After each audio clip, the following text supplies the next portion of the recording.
আসসালামু আলাইকুম প্রিয় বন্ধুরা, আপনাদের কাছে আমি আজ বয়া M1 প্রো মাইক্রোফোনের আনবক্সিং সেটআপ নিয়ে আলোচনা করব। আপনাদের কাছে অনুরোধ থাকবে, ভিডিওটি ভালো লাগলে লাইক, কমেন্ট, শেয়ার এবং সাবস্ক্রাইব করতে ভুলবেন না।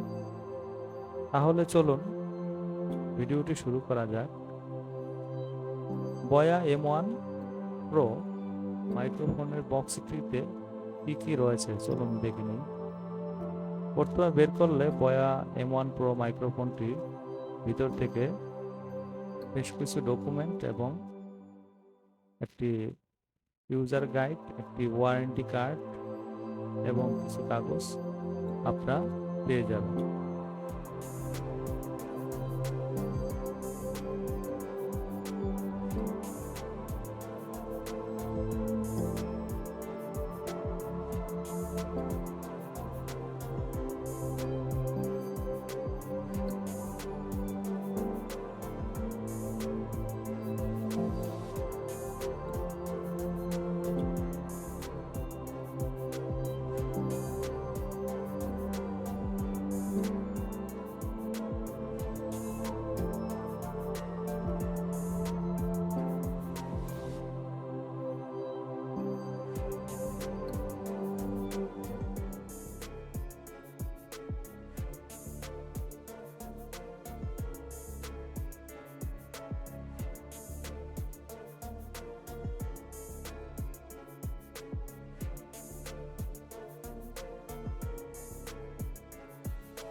হ্যাঁ ফ্রেন্ডস, এখন আমরা মাইক্রোফোনটি প্লাগ ইন করার পরে পিসিতে, তো আমরা এখন প্রোগ্রামে দেখব যে কিভাবে মাইক্রোফোনটা সেট আপ করতে হয়।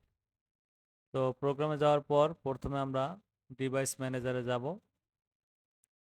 এবং ডিভাইস ম্যানেজারে যাওয়ার পরে উপরে দেখুন অডিও ইনপুট অ্যান্ড আউটপুট একটা অপশন আছে, এখানে গিয়ে ড্রাইভার আপডেট করতে হবে। দেখেন ড্রাইভার আপডেট করতেছি। তো ড্রাইভারগুলো আপডেট করার পরে এটা সক্রিয়ভাবে ওপেন হবে এবং ব্যবহার করতে পারবেন। তো এভাবে আপনারা সবাই ড্রাইভারটি ওপেন করে নেবেন, ওপেন করে ব্যবহার করবেন। তো ড্রাইভারগুলো আপডেট করার পরে আরও বেশ কিছু কাজ আছে, সেগুলো ধাপে ধাপে আমি দেখাচ্ছি। তো দেখুন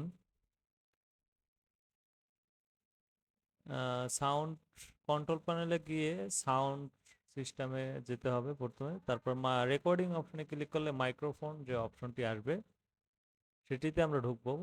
পরে সেট অ্যান্ড মাইক্রোফোনে ঢুকলে দেখেন যে হেডস প্রথমে যে অপশনটা আছে ওইটা ওকে দিয়ে আমরা সাউন্ডটা টেস্টে দেব। হ্যাঁ, মাইক্রোফোনে আমরা কিছু কথা বলবো, তারপরে নেক্সটে ক্লিক করব।